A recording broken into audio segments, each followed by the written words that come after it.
Meeting of Ignite CDA, Coeur d'Alene's Urban Renewal Agency. If we'll rise and do the Pledge of Allegiance. And remove any hats, please. I pledge allegiance to the flag of the United States of America and to the republic for which it stands, one nation, under God, indivisible, with liberty and justice for all. Thank you. And now I'll need a motion to remove item 6. Please. I'll make a motion to remove item number 6 on the agenda, presentation of Union Pacific Railroad right-of-way initiative and proposed property acquisition. Seconded. Moved and seconded. Further discussion? All in favor? Aye. Any opposed? Thanks. Motion carries. It's time for some public comment. Anybody out there have some public comment?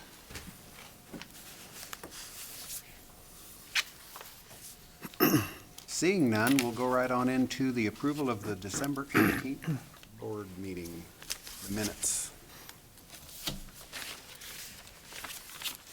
If somebody would so I'll make a move. motion to approve the December 18th, 2019 board meeting minutes. Second. Moved and seconded. Any corrections, additions, comments? All in favor? Aye. Opposed? Motion carries. Thank you. We'll crank right on and Tony into the approval of the 2019 draft annual report. Thank you, Mr. Chairman. Just a little background to start off with. As you probably recall, there was a change in the urban renewal law in the summer of 2011 that now requires an urban renewal agency to accept public comment on their annual report prior to submittal to City Council. The following Ignite CDA process has been established to meet the new statute requirements. The draft 2019 annual report to Council was posted on the Ignite CDA website's homepage a week prior to today's board meeting. A public notice ran in the Coeur d'Alene Press a week prior to today, indicating that the Ignite CDA board will accept public comment on the annual report at the January 2020 board meeting. The notice states that the draft report is posted online and also states that written public comments are welcome and can be submitted via email or snail mail. Public comment on the Ignite CDA annual report will be a discrete agenda item at the today's board meeting. When this agenda item is addressed, an overview of the annual report will be provided. Then the Ignite CDA chairman will then ask if there is any public comment on the annual report. The board will listen to any public comment that is provided and review any public comments that were received in a written form. The board can then choose to discuss any issues they wish, directing the executive director to work with the chairman on making any modifications to the draft annual report prior to submission to City Council. The board will then approve the draft annual report via motion with any proposed modifications as noted. So I'll go ahead and walk through the annual report. You all have been sent a copy of this. So for the viewing audience, we have it on the screen here, and for the audience here at the board meeting. First page just is an introduction with our vision and mission. Second page just kind of starts listing our long-term strategic goals, focusing on education, job creation and retention, housing, public space,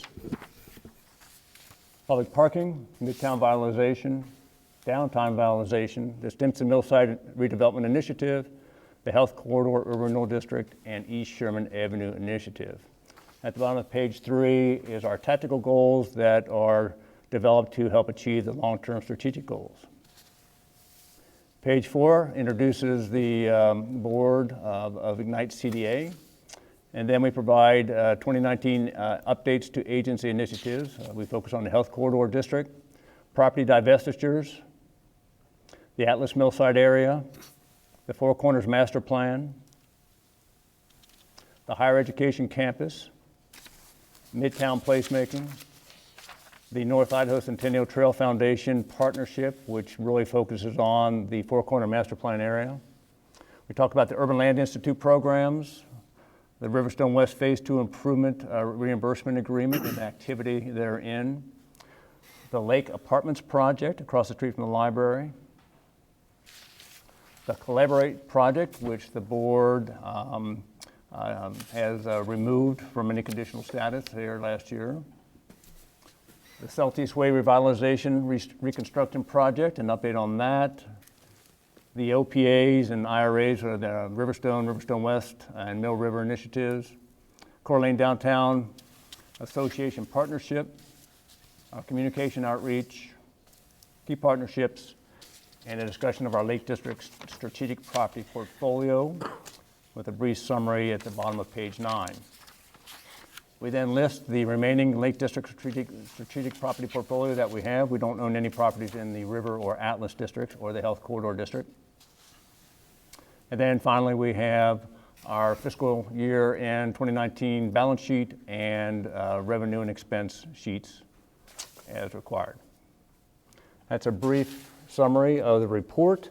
I did not receive any written comments via mail or email that were provided regarding the draft annual report. So I think it's fair to open up the public comment now.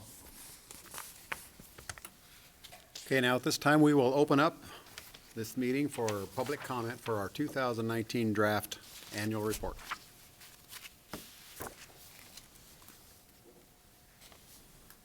And seeing none, we will close public comment for the 2019 draft annual report. And then we just need a motion to move forward. I'll make a motion to approve the Ignite CDA 2019 annual report and move it forward to City Council. I'd second that. Moved and seconded. I know it's a lot of documentation there, but we've been going over it for a while. There any comments or additional anything? Nope. All in favor? Aye. Opposed? Thanks, that motion carries. We'll move on into the committee reports. Finance Committee, Commissioner Harmon.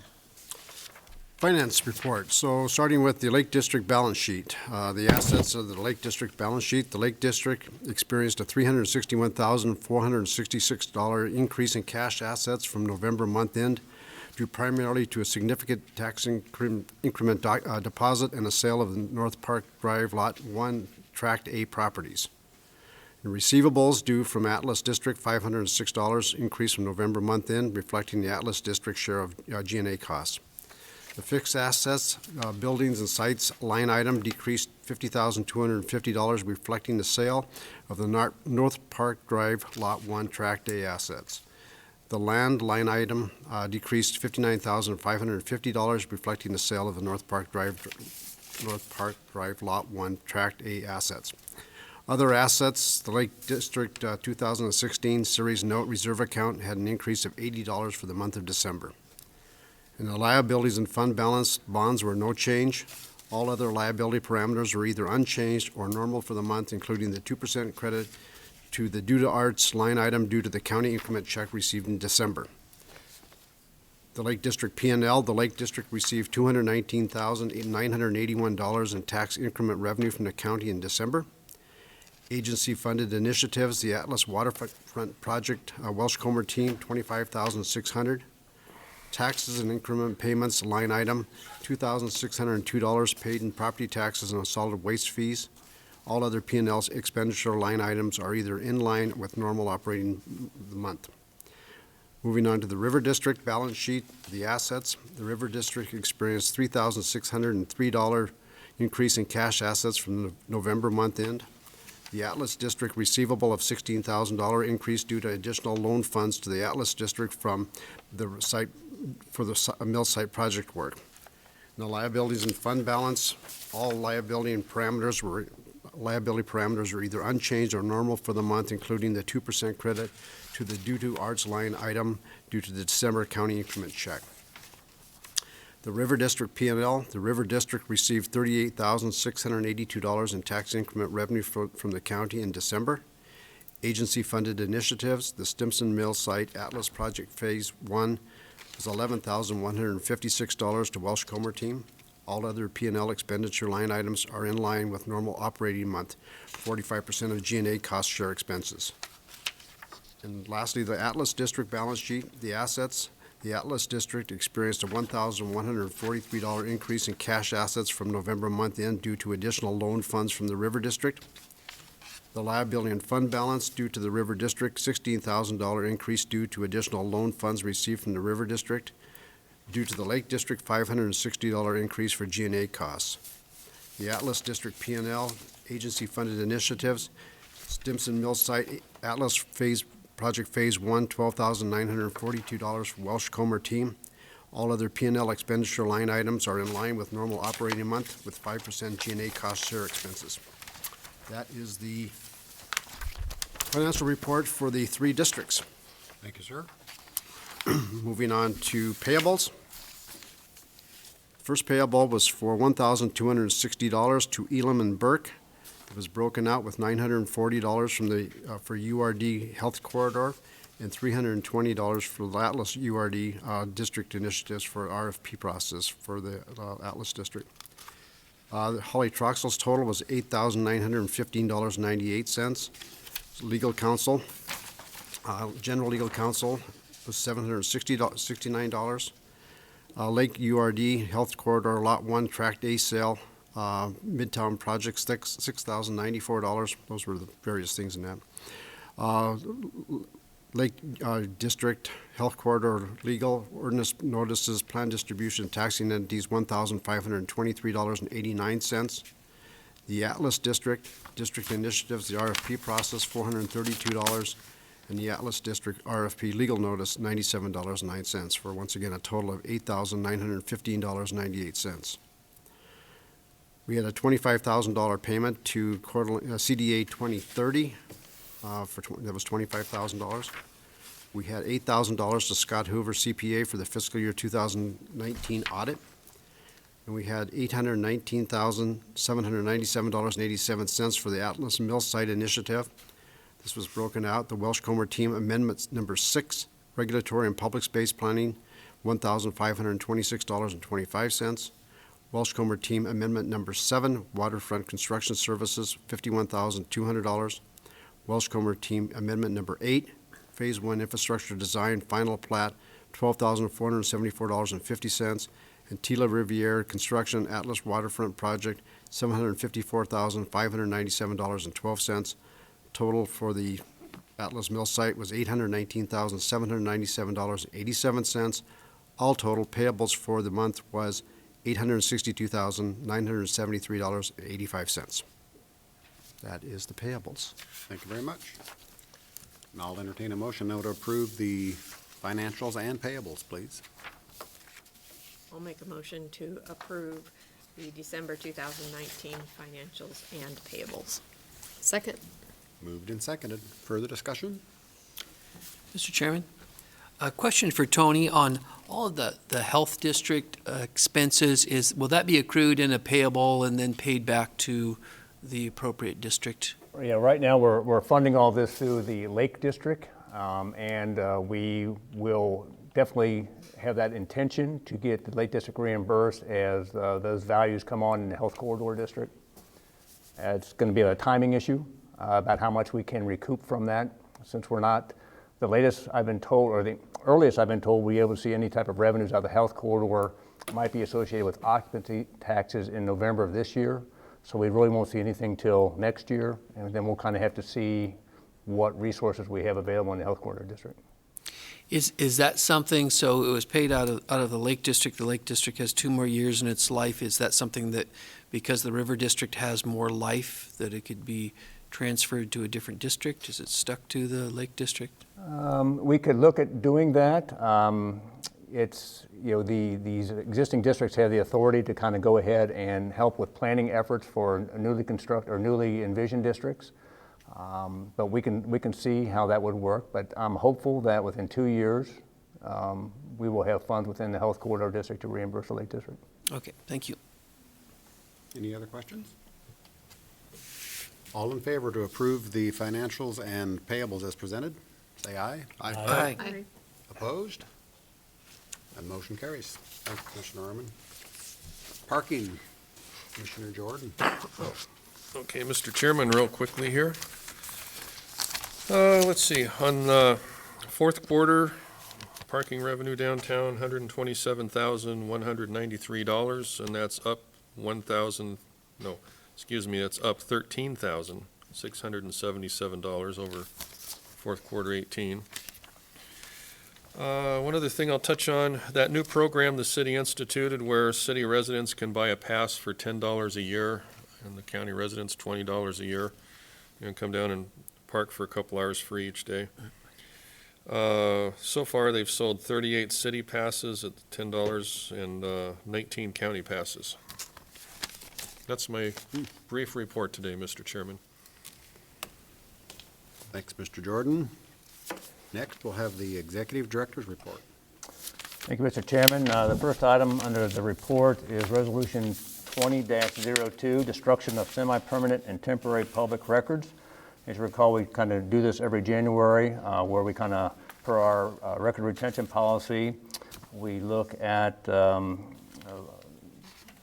documents and other related statements regarding temporary public records and semi-permanent public records. So for the temporary public records, documents and statements dated prior to October 1st, 2017 would be destroyed, as well as semi-permanent public records, documents and statements dated prior to October 1st, 2014. That's per our retention policy and per the following the statutes. I move that we approve resolution number 20-02. Second. Moved and seconded. Do they have to say the whole, Destruction of semi-permanent and temporary public records. moved and seconded? All in favor? We need a Aye. roll call on this one. Oh, sorry about that, that's right. Arman? Resolution. Widmeyer? Yes. Jordan? Yes. Garcia? Yes. Metz? Yes. Hoskins? Yes, Chapkus? Yes. Mandel? Yes. thank you. Atlas Mill Site Initiative update. Mr. Boyd. I'm going to sneak Welcome. up here and pull up a presentation.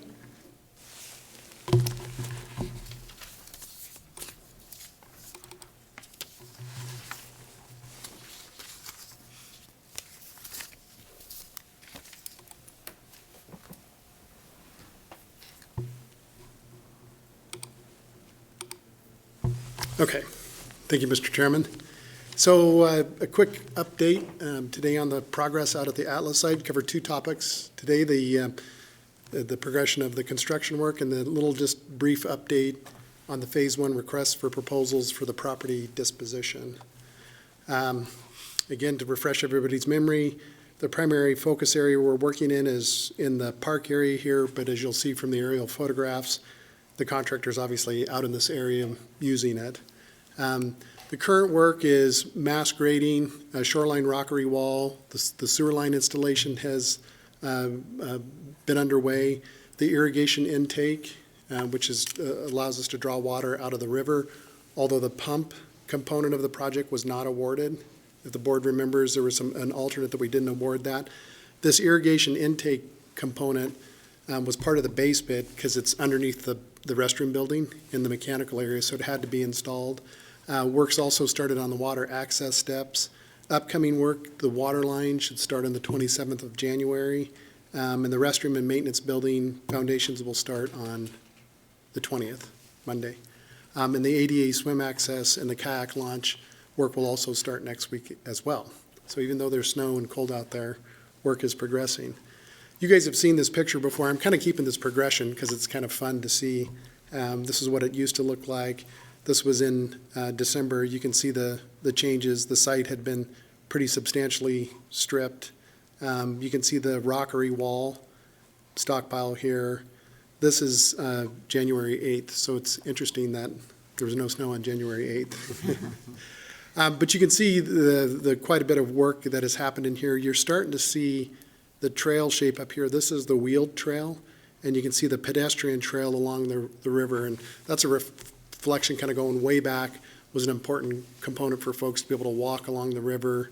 It'll be a gravel trail, and then wheeled, the bikes and people with strollers and whatnot can go along in here. And you can see the rockery work out in here, and I'll show you some pictures. The way that this sequence works is the rocks get brought over, set up on the top here. This big excavator lowers down 4 or 5 rocks, and then there's a guy in the excavator that you can kind of see here that's down on the shoreline placing the rocks. This is looking the other direction. Riverstone is up in this area. And again, this is in December, so you can see what it looked like then. And the big difference between this photograph, notice the amount of water down in this area, and this is not ground, it's water. And we purposely or La Riviere kind of purposely graded the site that way. in order to get the water to shed down into here during construction, so he's keeping it off-site.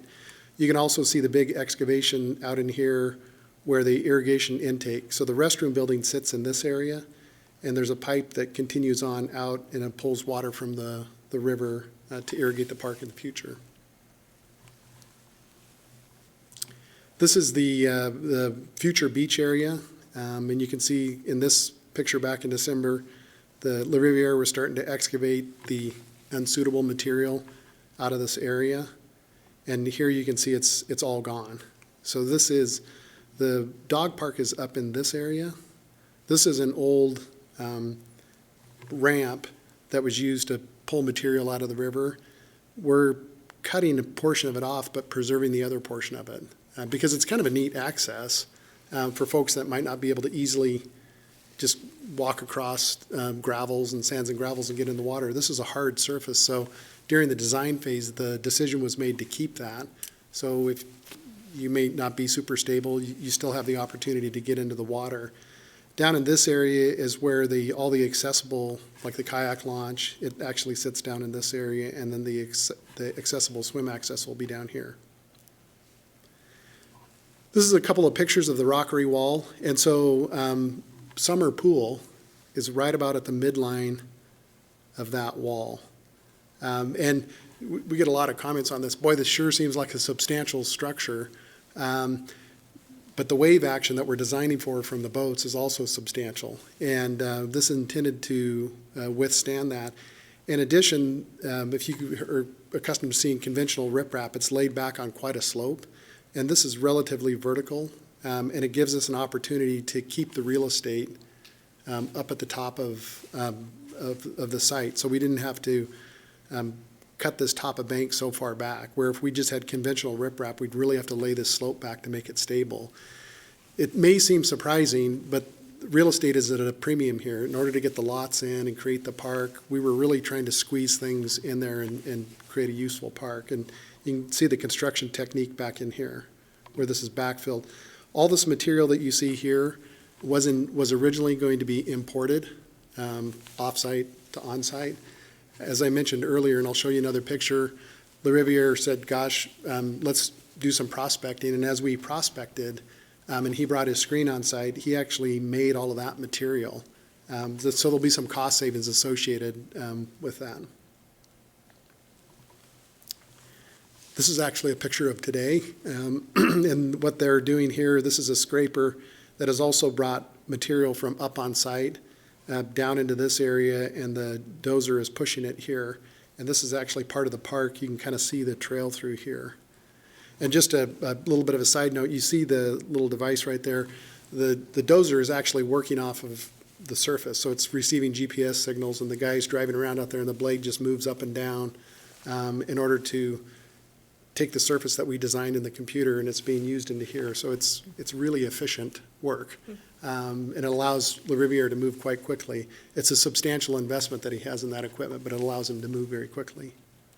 This is a future swell, but actually gets filled in here. And I took this picture. It's a little bit hard to kind of envision at this point, but the water just sits at the toe of this lower step right here. And these steps actually go up. This is what we call the amphitheater area. And it has a series of steps that go up this way, a series of steps that come up this way, and a series of steps that come up this way. And you can obviously see the desire of it because you're looking right out at the river. What you can't see here is also another one of those old boat launches, a reinforced concrete launch that goes quite a ways into the river. We also preserve that. So again, if you're not super stable and you want to get into the water, you can get out, walk down these steps, and walk on a hard surface right into the water, where you might not be able to just on the beach.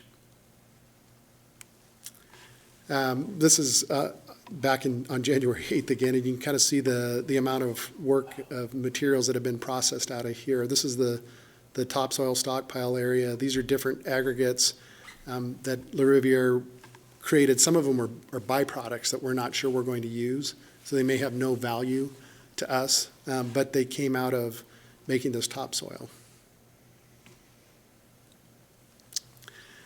I threw this in when I was walking on the, this is a sign that's on both ends of the project. So if you're walking down the city's right-of-way, headed from the west to east, which a lot of walkers go through there, they walk from Mill River, and they used to just walk through the site towards Riverstone. And we knew we were going to have a little bit of an issue with them, so it's, do you put up the fencing and try to keep them out, which you typically can't keep them out. And so La Riviere offered up to make this sign. And so that, obviously, you guys recognize that rendering in the back there. And then he added this "You are here" and showed him how to go around the site. I did comment to him that I noticed that everyone else's logos were really tiny and his was really huge. And he said, well, if you were paying for the sign, you could make the logo whatever size you wanted to make yours, but I'm paying for the sign, so, which I thought was a fair deal. But there's a sign on both ends of the project to help detour around it, and it's helped, because now when folks get here, instead of trying to walk through the site, they head up to Celtice Way, walk down the Celtice path, and then come back down this way. So that's kind of the construction update, unless there's any questions on that. Looks good. Yeah, good progress. I have one question. So, Phil, the pump that was not approved, how essential is that to the future irrigation, and what would be the cost of that? The alternate value is $150,000, and the payback period, I'm going to go back in my mind here, I think is 7 years. And when I say the payback period, so this may seem counterintuitive, but the city water department charges the city parks department water fees. And so we estimated the cost of what the Parks Department would pay the Water Department annually, and it works out to somewhere around $20,000 a year. And so, which is amazing, but these parks use a lot of water.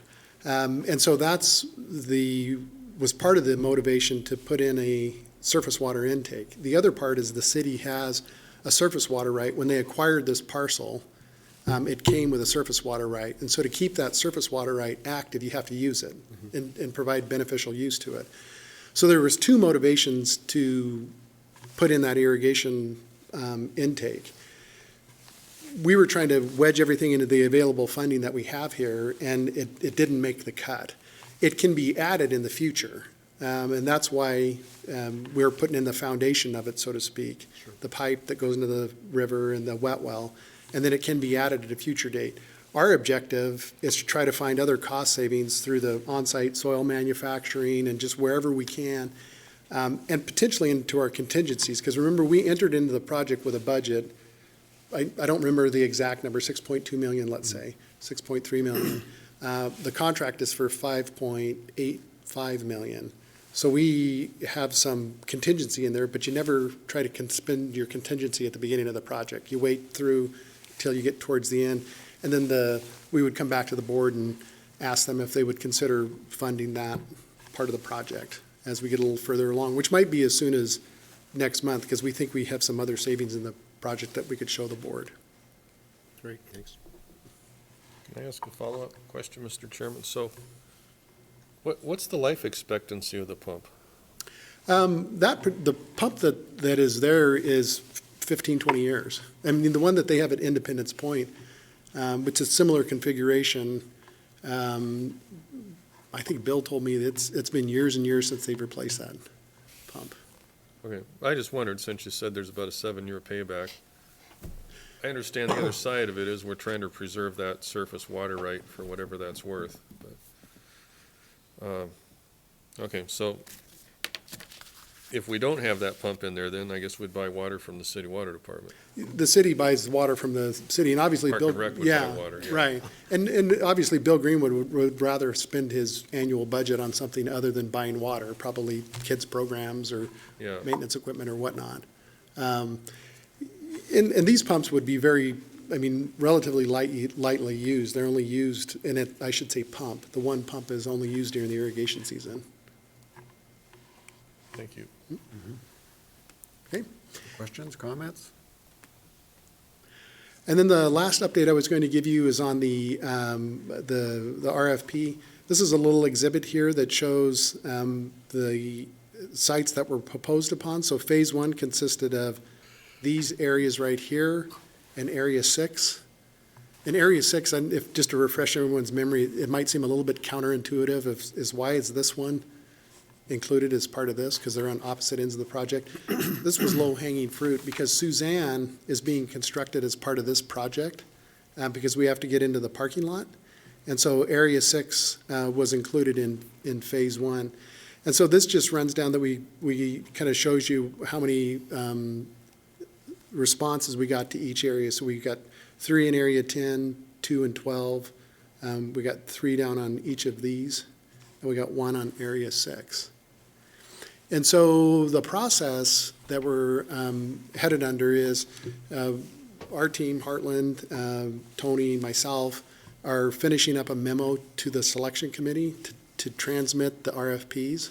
And so the objective is to just say, here's the RFPs, here's the ranking criteria, here's some things to start thinking about, and then here's the things you'll get briefed on January 21st. And so the selection committee, all bright people, but if you're not in the land transaction business on a day-to-day basis, a lot of these things will be new kind of things to think about, and not just kind of common knowledge.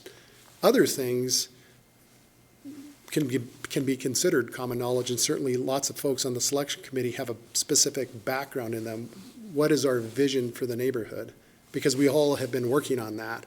You all have seen the development standards that's on the selection committee. So on the 21st, we're going to have a committee meeting where Heartland will come in and brief the selection committee on some of those more esoteric topics that we all might not deal with on a day-to-day basis. Terms and conditions of a transaction, how is the developer proposing to finance it, those types of things. And so that will happen on the 21st, and then pushing pretty hard on the selection committee to go through and do their rankings on the 24th, and then return them back to Heartland.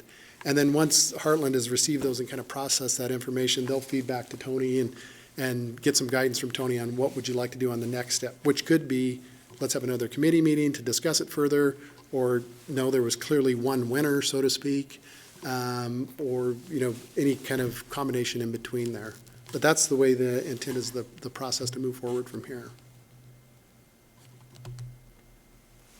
Sounds great. Okay? So when will the final awarding be? Will that be at the meeting in February? It could be, depending on how quickly the selection committee comes up with a recommendation. Well, based upon your timeline, it looks like that would be the next step. I mean, Well, that's what we're shooting for, but no promises. Sure, I understand that.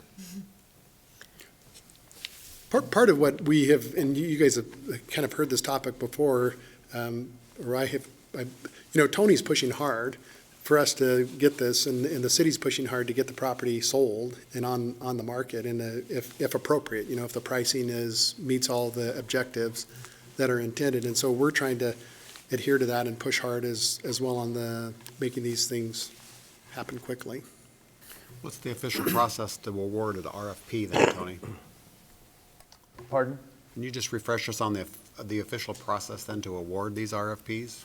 So once the board makes a decision on a selected developer, we'll pick an area 12. So you pick a developer or a proposal that you like, then we enter into an exclusive right to negotiate agreement, kind of like we're doing in Midtown right now. Mm-hmm. And we work out the terms and conditions of a DDA, which is a disposition and development agreement. And that will probably take some time depending on how diverse the proposal is that the board selects. But as Phil indicated, the intent is to move as aggressively as we can in the comfort level of all of the decision makers. Thank you. Pardon? The committee's just going to make a recommendation to the board. So Correct. you are the decision makers. Correct.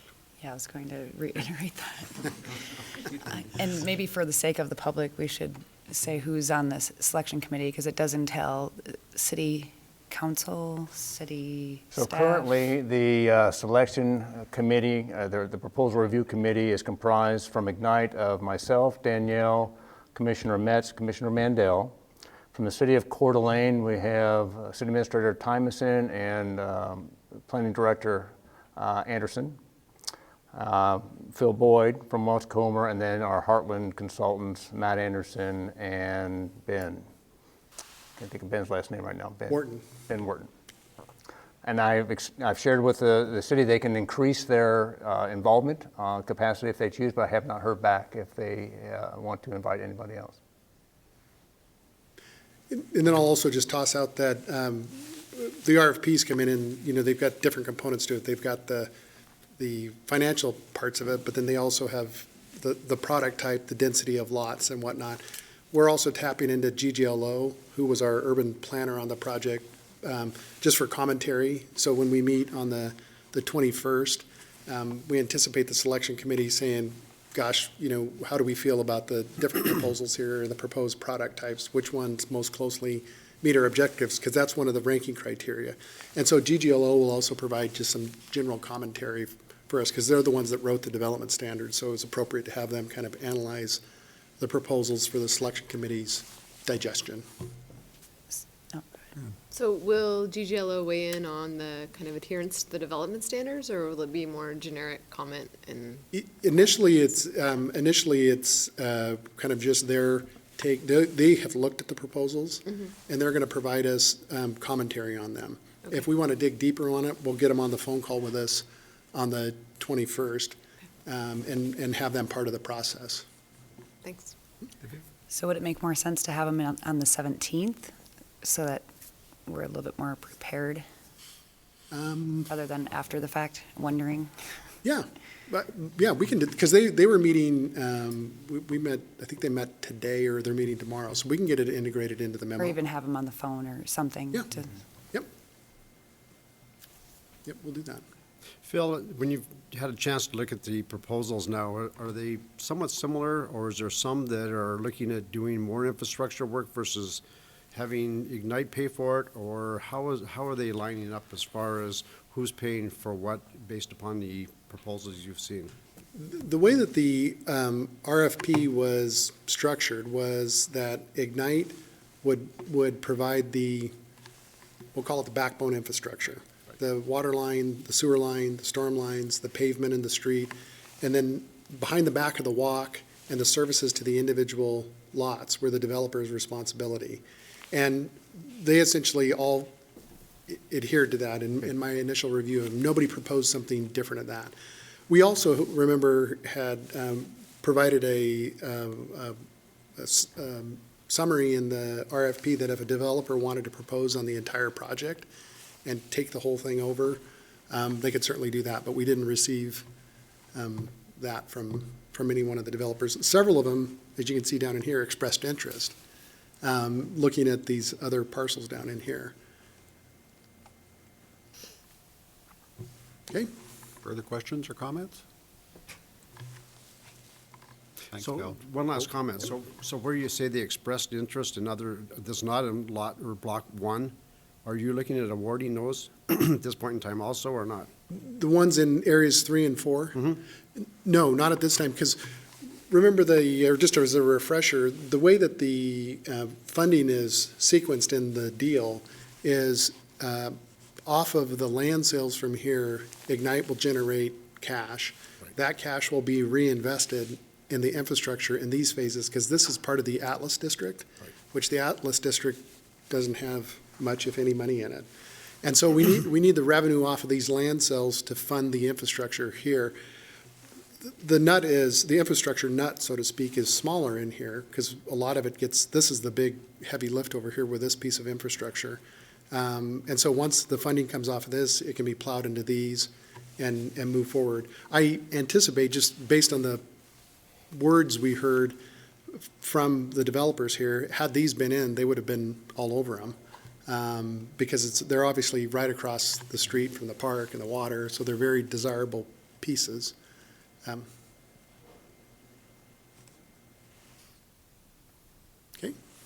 Okay, thank you. very good, thank you. Thanks, Phil. Just a few initiative updates for the board. The Memorial Grandstand renovation project is still underway. I haven't heard anything new other than it's still scheduled to be complete by the spring of 2020.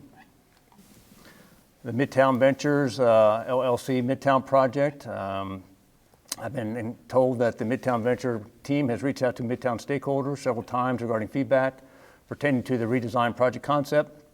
The development team has offered to set up a meeting venue with the stakeholders to discuss the concept design, and I think those conversations are still ongoing. I haven't been informed that a date has been set up at this time, but they're reaching out to the stakeholders and soliciting input and feedback. The Health Corridor District Traffic Study. So this will be our first initiative in the Health Corridor District. We have set up a meeting with representatives from Ignite, the City of Coeur d'Alene, Kootenai Health, KMPO, and ITD to discuss a potential traffic study for the Health Corridor District area. So that will probably, well, if the traffic study proceeds, it will include the geography of the health district, but I'm envisioning it'll be a broader geographic scale if KMPO and ITD are in the mix, which would probably be very logical and smart to do. So it probably will be a larger scale footprint than just the health corridor. And that's all I have, Mr. Chairman. Thanks, Tony. It's time for board commissioner comments. Any board commissioner comments? Just a thought for a follow-up on the traffic study. So if it does go outside of the boundaries or even outside of the area of interest, would those other agencies put funding toward that? Yes, ma'am. Absolutely. That's going to be one of the topics of conversation at the first meeting is deciding on the geographic area, the desired deliverables, the process, who will take the lead, and who will help fund it. Okay. Thank you. Good question. Absolutely. The second option or opportunity for public comment. Any public comment? Please come forward.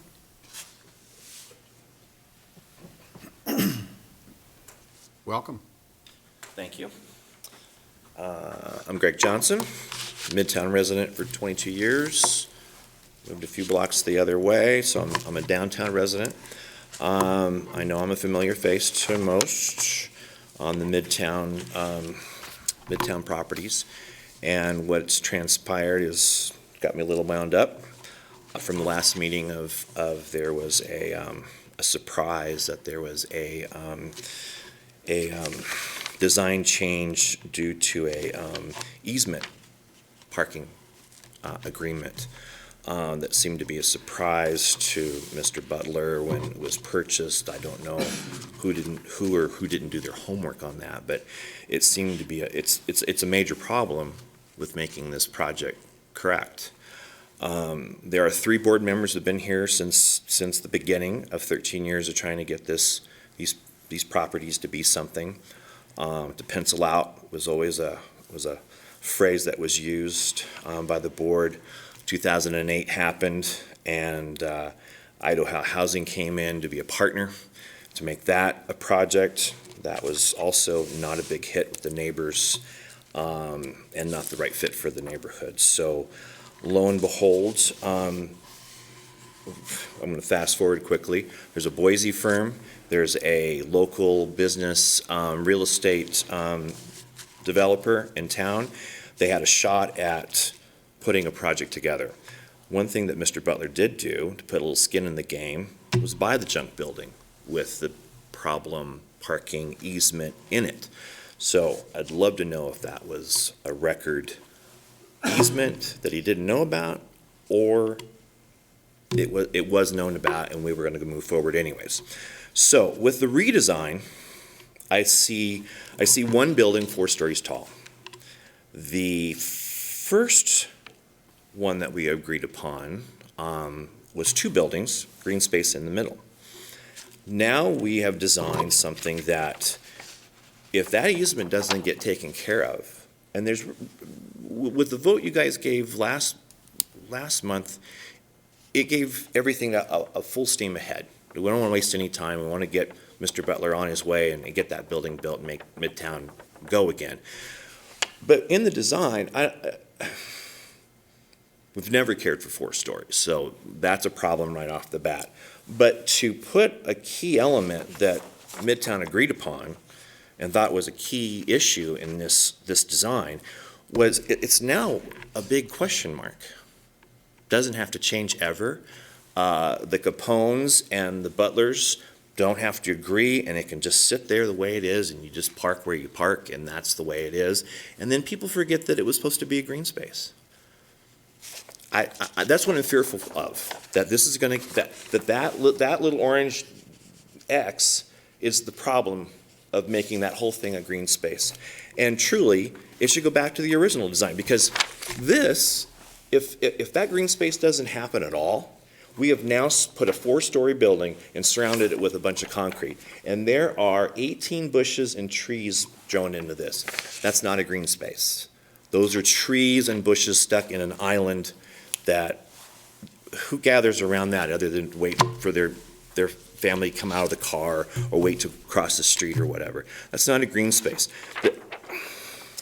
It's very frustrating, and again, I'm gonna beat a dead horse here. I don't get to vote for any of you folks. You guys are appointed a position to guide the taxpayer dollars for these districts, and we get to speak and we get to meet, and this is what we've done for 13 years on this project. I'm frustrated that there's only one paid employee, Mr. Burns, on this that makes this thing work, and I'm just baffled that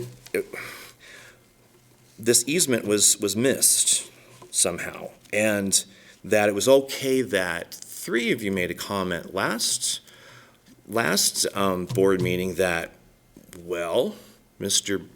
Butler, the question was raised to Mr. Butler, did anyone talk to Midtown? Did anyone reach out of this change? And he said no, but he would. There's only one person here, and it's Art, that has been asked to gather Midtown together. Now, I know this board, I know Mr. Burns has my email with quite a few others of Midtown throughout this 13 years. I'm really surprised that we weren't given the respect and just the common courtesy. You know, I know that Mr. Butler is a private investor, and he could put on anything there he wanted and give a rip about the history of what's going on. He came in, he respected, he listened, and he put something on there. Now, I want to believe all that. I find it hard to believe that someone didn't know about that easement, and now we have a change only to be approved to push it forward and not address the green space. It falls short, guys. I'm sorry, it falls short. And to show me, and for Eric Hedlund to draw some prettier pictures and try to sell me that this is going to be a better fit in the middle of Midtown, a 4-story building, and you can show me all the pretty pictures you want. I like the last pretty pictures you all put together, and so did all of Midtown. This is not what we signed off on. I'm sorry. I appreciate the public comment, and thank you for letting me air my concern. And where do we go from here? I guess it's me talking to Mr. Hedlund, Mr. Butler. We have a handful of neighbors that are here at this time of the year that we can put together and go over this. But I would think that you all still need to be involved. Yeah, basically, you got us into this by buying all these properties without a clear vision. Slowly but surely, in 13 years, we've figured something out, and it still was changed due to someone not doing their homework. And that's how I'm going to put it. This is out of my realm of certain things. I know what I do for a living, and this was a neighborhood of mine, still a neighborhood of mine. I used to live right across the alley from this. So it hasn't come less important for me because I live 5 blocks the other way. So help us understand what the frustration is. One pretty shiny thing, all of a sudden it changes to this thing, and it doesn't do any good for the people that believed in the first shiny thing. So, thank you, appreciate it. Greg, Mr. Chairman, can I ask Greg a question? Greg, are you under the assumption that there's no green space in this second plan? No, there is a green space plan. Same size green space, just moved to the corner? Darn close. It's 100 square feet less than the original. So the green space is still there, it's just moved to the corner? It's moved to the corner. But nothing can be done with that unless that easement property is given up by the Capones. No, it's not, the parking needs to be satisfied. It doesn't need to be on that, it doesn't need to be on that parcel. I think the plan is for the green space to be on the corner. The parking agreement needs to be satisfied. It doesn't need to be satisfied on the green space. The parking agreement needs to be satisfied. Is that correct, Tony? And when is that gonna happen? It's still in the process right now. So I cannot say yes to this pretty picture unless we have a guarantee that that green space is going in there. So the proposal that's been given to the board is that the green space, the 4,000 some odd square feet, which is about the same as it was before, Yes. is going to be there. And I think that I could speak for the board, is the board is adamant that there's going to be a green space there. I- And the parking, and that's what Butler proposed. So That's there not is, what was promised, though. It's still up in the air. that's what he's proposed, that's what every member of this What we all board voted on, too. agrees, that there's going to be a green space there. It has to have a green space. And stakeholder meeting. Yeah. And what happened to so why did the easement property come up for debate here, that there was gonna be no green space unless that parking was taken care of? Danielle, can you help answer this? Hi, Greg. That easement is not on Ignite's property. That was on the property that Mr. Butler purchased from the housing company. Exactly. But so Ignite had no information regarding that easement. We don't know why it didn't come up until it was raised with us, but I can tell you that it was raised with us after the initial approval of the first project, so we didn't have that information in advance. Okay, so my question is how, so why did we redesign it? Why did it go from 2 buildings to 1, green space on the end to set it in the middle if there was no problems? I don't know why we redesigned it, because of the, Well, you'd have to talk to John Butler about that, but there was an economic reason to design it that way, to redesign it. And so the green space, again, I guess I get a little bit perturbed when someone comes up here and accuses us of taking away a green space, when every member of this board up here is committed to having a green space in You are. Midtown. I did not say- You did say that we were going to take away the green space. the green space green was up in space the is air there. It's if not it up was in the not air. taken care of. Green space is not up in the air. Every member of that's this how we all board feel. That's is what the committed member to of the the green board space there. That's what was voted on. I'm sorry, but that's not what was portrayed, in my point of view, on that tape of the, I did not, tonight, I did not say that you guys took it away. Or, I did not, did I say that? Greg, you know how we all feel now. I know you do. We want a green space. It's frustrating as heck. It just, when. Art, you can't when- raise your hand back there. It's your turn. You can come up and speak, okay? Okay, We can't, you have to be up at the microphone and introduce yourself, so. I know, I just was gonna ask to come up, I'm asking. Well, when it's your turn, you can come up. I know, I just, okay. I wanted to be recognized and I have a question. Steve, I'm not here to point fingers. But you are, and there's been a lot of work done, and we want to do the right thing here. We want to do the right thing in Midtown. It changed because Butler came and said, you know what, this plan isn't going to work, right? So we took it upon ourselves to say to John, okay, John, what will work? He brought that plan back to us. It's still in the works. It's not been finalized. The one thing, though, that this board is committed to is that green space, and unless I'm hearing you wrong, I heard you accuse us of not having a green space. I accuse that It's the same green this space. new design was not guaranteeing green space because of the parking easement that's part of the property that the green space is part of. You and I are going to have to see that differently then. We don't, none of us feel that way. Mr. Chairman? That's just you. That- So, Okay. Brad? It's always dangerous when you get into recollecting things, but my recollection is because of that parking easement that John is fighting with, trying to work out somehow Correct. with the Capones, that takes away enough of the property that in order to keep the green space he's mandated to keep, necessitated a change in the building design so he could still make it pencil out. I kind of recalled the green space under this new design was just a hair bigger instead of is. just a hair smaller. It's a hair was what it bigger. was presented to us. I remember that as well. But that parking easement did as I recall the way it was put, it did force the redesign of the building into the one building. And I think, But that's in order to preserve the green space, which I think his designer said it was a hair bigger than what it was originally proposed. and I think it looks nicer coming down Fourth. It kind of eases into the property, having the green space on that corner. And I'm not arguing with you. I'm just, I know you you're not. I know you're not. So that I green did not space come is across important. I think thinking. the green space shrinking or going away is a deal killer on the thing. I didn't hear an absolute that green space was going to happen for Mr. Butler due to the parking easement that's on that property. That's what I any of heard. us voted Okay. on. So That's what I heard. Green space is in. Well, that's what I recalled, is the parking easement necessitated the change in design to keep the green space, or he couldn't comply with So the where green did, space. so where does that, where did that parking go on the corner that's there now? Where there's the junk building, and then there's about 17 little slots where so they've moved that parking someplace else? He's given up something else to make that happen, or I don't get what they're negotiating then. The green space is Again, there? it's not our property. We're not sure what he's negotiating either, so.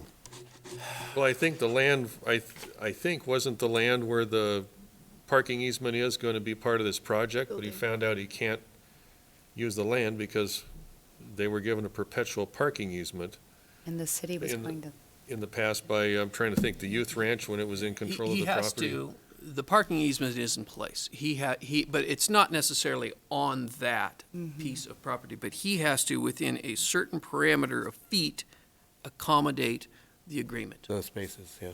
Yeah, and that's what he's trying to do in the redesign. Okay, well, so I apologize for not understanding that part, but it just seemed awfully odd for that all to change for something that was a surprise to many, that there was a parking easement there. This is a surprise to us, frankly. it was. Yeah. We approved a project and then got the surprise that they couldn't do the project for this easement reason, and we had to talk about, well, we still have to do the green space, and we still have to have a good project that, and as you heard at last month's meeting, you still need to talk to Midtown about it. Okay, let's hope it happens. Yeah, thank you. Well, it's required, right? Isn't that what we voted on, that it Because was see, required? He's not ready, there's more votes that have to come in front of this board before Okay. the project goes forward, so. There was just there was a matter of reaching out to Midtown, which one member got an email. But other than that, there's been, no chat I think we're all about. adamant, though, that we're going to see a stakeholders meeting in Midtown. That was something All was right. important to all of us. And Okay. please let us know if and when All right, it doesn't. thank you. Okay, Art? Yeah, let me borrow your paperwork. Sorry for my slowness here. Was there a timeline on the stakeholder meeting? Good evening. My name's Art Oliver, and I'm a stakeholder from the Midtown area and have been here quite a while.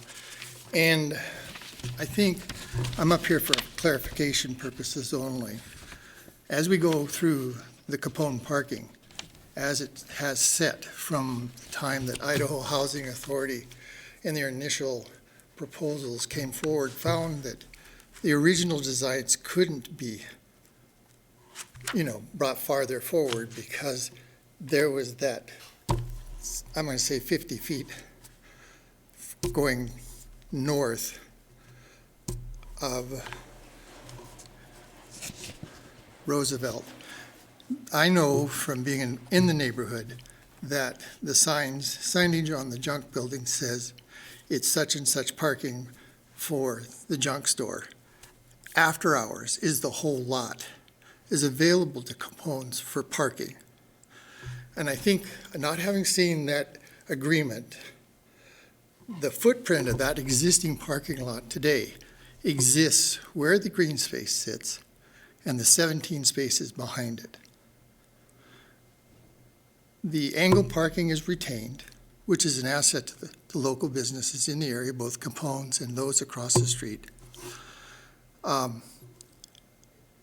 In terms of what's going on here, if they fail to reach an agreement, do we not all agree that the proposed, proposed green space is not going to be there if they can't resolve the easement parking? No, it's my understanding that they have to accommodate the parking within a certain number of feet of that area. It does not have to be exactly there. Is this parking that we're talking about okay, space-wise. I agree, I counted it and looked at it. My first thought is if Capone's were to give up the full alleyway to Fourth Street, that it achieve the ability to create the green space and achieve this offset spacing for parking. And that's for Mr. Butler and the I understand, proponents to and we're negotiate. here not arguing, but we're questioning the viability of that easement happening, because we have experienced this once before that killed the Idaho Housing Authority and CDA's development. Do we agree? No, it wasn't the parking easement. I mean, they couldn't set that building on there because there was a proposal to put that building on the street side. The No, drawings they the- were drawing, The accuracy of it was that it lost political support from city council, is why that project did not proceed. I understand, but there was a lot of things going on that the Capones did control. No, I've been- So what's that have to do with now? They still could- We all agree up here that there's not going to be a project going forward without green space.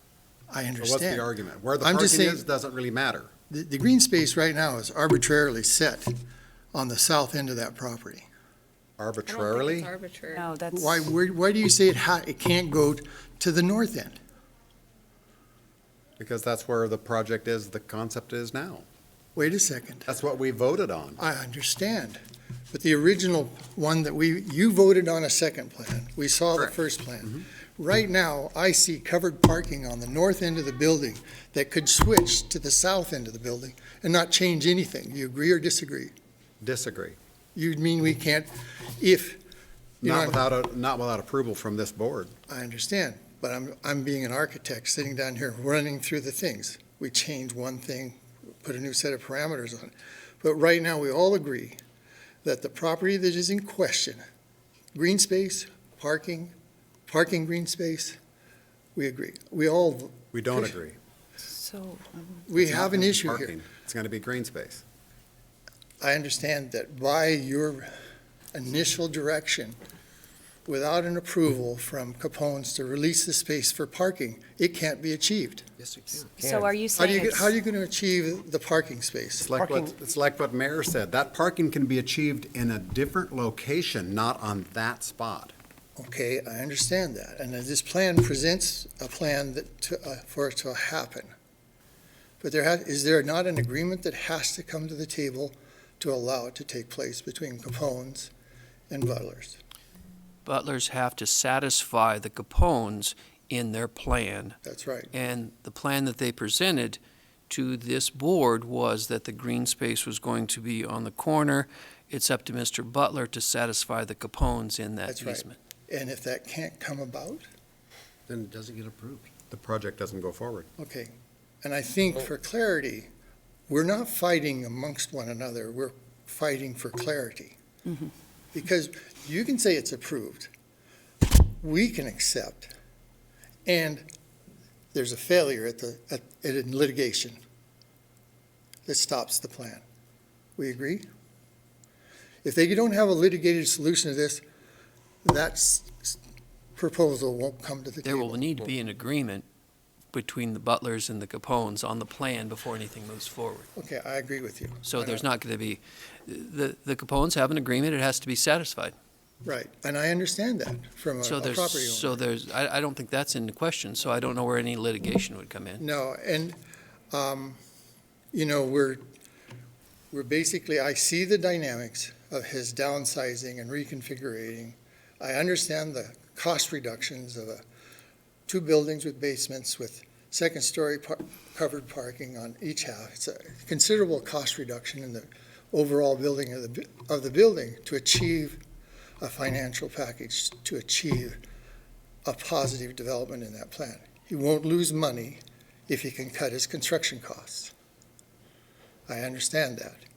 I also, well, my understanding is what's driving this partly into the one building is if, you know, the land that has to be taken up to satisfy this parking easement, you know, he can gain enough land by moving this into one building to still satisfy the open green space requirement. He gains enough space to go from a three-story building to a four-story building, not having to build a building with a basement, and a highly expensive flyover of underground, first ground level parking behind a retail space. That's always cheaper. The second half of that building was open for ground street parking. But I think he's also trying to gain some land to meet the open space requirement because of having to eat up part of the land to satisfy the Capone easement that somehow, We're all talking about the same issue here, I think so. and it's not, it's, And I- Well, it's, what's the issue then, Art? all I'm just trying to say is that that we have committed, in our discussion, that you understand our concerns was the initial design, 3 stories. You don't have to give him a variance in height. You give him the 4-story building plus 5 feet. As a neighborhood, and the complaints that we originally had from businesses across the street, no sunlight in the afternoon, a very tall building, they were not a desirable nature for all the sidewalk businesses. You see people out there in the evenings enjoying their evening meals and drinks in sunlight. With the building split, you get a lot more light flood across the street. Now you push it to both ends, it's a 50-50 split on that photographic type view. So all I'm saying is here that we see a problem in the design was made. You mentioned earlier that with these changes, he's going to have a change in concept, a building to recoup his investment. And somewhere between Plan 1, Revision 2, and 3, you admitted that there's something had to be done. At design stage 2, we went to 3 and brought a radical building design change. And it was David Lyons sitting in here, and we had not gotten a heads up as an activity group saying it. More of us would have been here for that meeting had we known there was going to be a major design revision.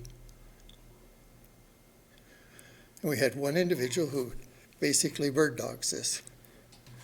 But Art, all of that's going to come back to this body anyway. And we left that last meeting with the instruction to Mr. Butler that he contact the neighborhood Okay, to and get the all of only- their input. And it's the not, only reason it's not is- even in the final stage yet of having an approval. We're sitting here January 15, right? He has, Tony, 3 more months on his plan?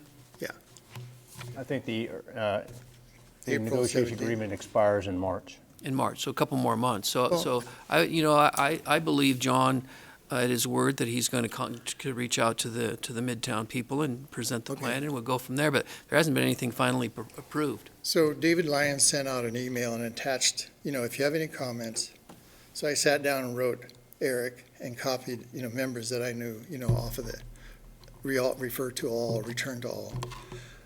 So I became the first person and the only person to this point to actually talk to the architects. And I have talked to them, and they've been faithful and accommodative in meeting with us. Most of our members are available in evenings, or weekends, and they've agreed to, accommodate us so we can get the most people there. We're planning tomorrow night to have a meeting, because we have more members of the neighborhood back after the holidays, to bring forth a consensus written document stating, what our concerns are. And as we understand, there are issues, and these issues are out of our hands. We can go in and say, here's our complaints, but none of this can go backwards to an earlier design, a lower building, such that you have a building that is reproducible in the community. Right here around the area of the library and stuff, you have this 3 to 3.5 story, 50-foot level going in around here.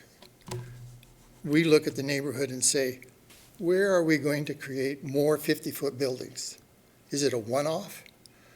Or is it going to be something that would come about like in your East Sherman renovation program, where they show high-density infills and neighborhoods that could be taken down like you're proposing in the area of the health district putting more residents closer to where people work. That's a marvelous plan. So I think that John did do what he said he was going to do and reach out to the neighborhood, and that seems like it's in progress. Yeah, and I want to make it clear that there is discussions going on. It's not relatively going back to Mr. Burns or anybody here on the board because it's such a small group of people. We either walk in neighborhoods and talk, but there's not, certain people are going away for 6 months. So we're trying to get an opinion together. So I appreciate your time. We are working on this, and our major concern was a design change. Poof. It came rather abruptly. It's like you owning a piece of property and they build a 9-story building next to you. It has an impact. And I've always been for lower density, more owner-occupied housing, more permanency, but the economics are changing that. My own kids can't afford to buy a house, and they have PhDs, and student loans, But anyway, it's just everybody, we all are in this boat where we are now. But this is a small community built around small footprints, and not an urban California and Oregon, Portland, Seattle. We've been there, we've seen it. And the charm and notoriety of this community is from its uniqueness, the smallness, and the homey nature of the people that live in it. So thank you for your time, and I appreciate your patience. Thanks, Art. Thank you. Thank you. Hey, Mr. Chairman, Brad? do you know when John's scheduled to come back here with another update? March, isn't it? I would think when he is, we should make sure Midtown gets word, so they can And be I would part like of to that be, here. I'm sure some of you guys would like to be invited to the Midtown meeting as well. We'd like to know what it is. Is it a single meeting or a series of meetings too? It may not Yeah. just be one. Yeah, series would be better. Like I indicated, I'm still waiting to be informed when official meetings are being set up. As Art shared, they're putting feedback together, apparently for the development team, and hopefully there'll be a meeting scheduled where that conversations can occur. And you can let us know. Thank you. Any additional public comment? Please come forward.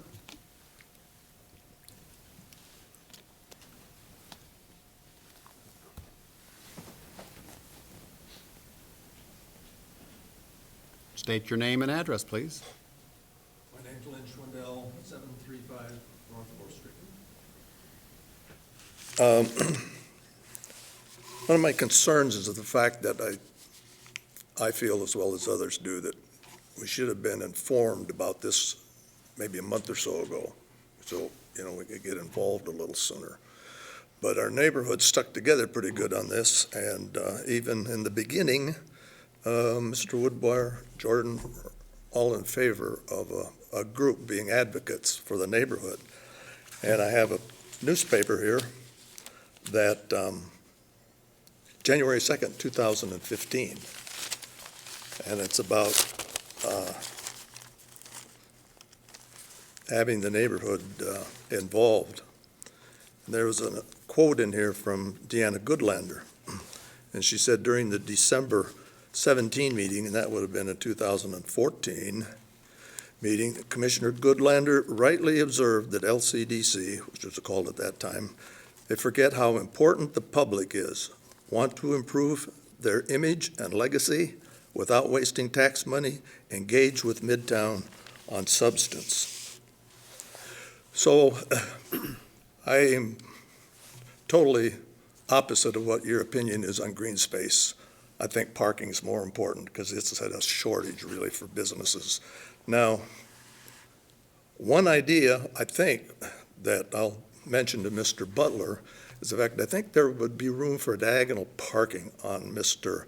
Butler's property on the south end. Right now, you can get about 2 rows in there.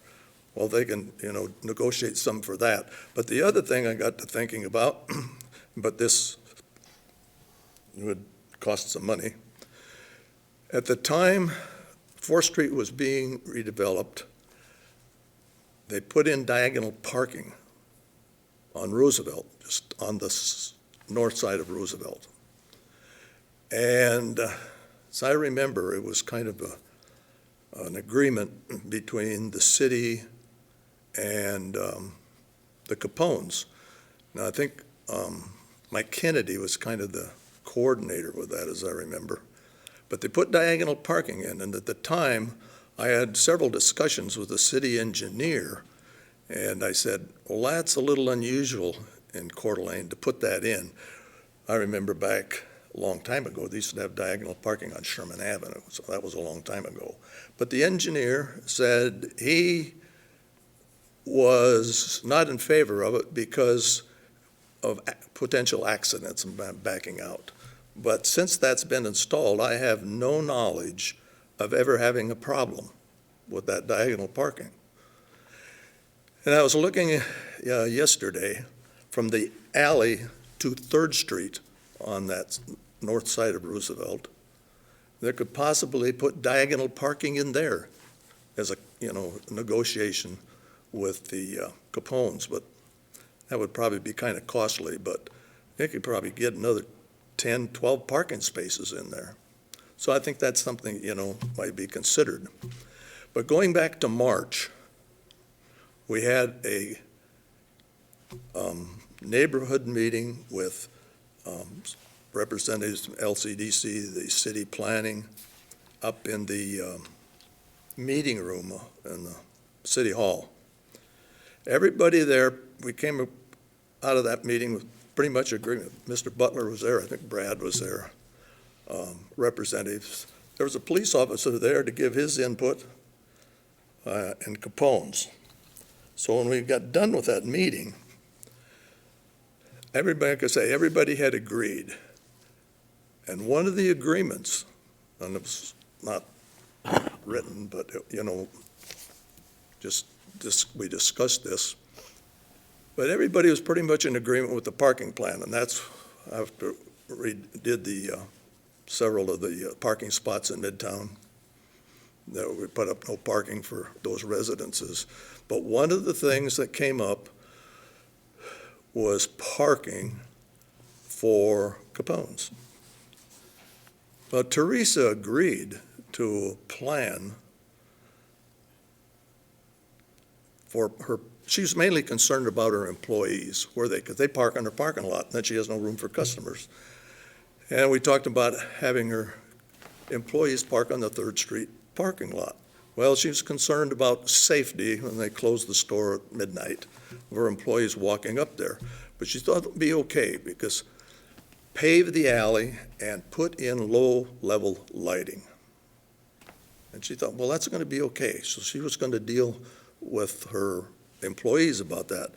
But now I understand that part of her concern is her employees walking up that alley at night when they close.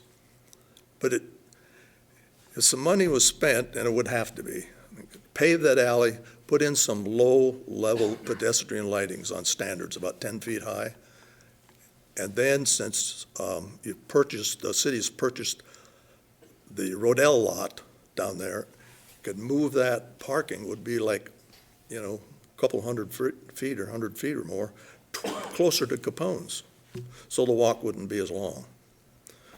So I do think there can be some negotiation in that.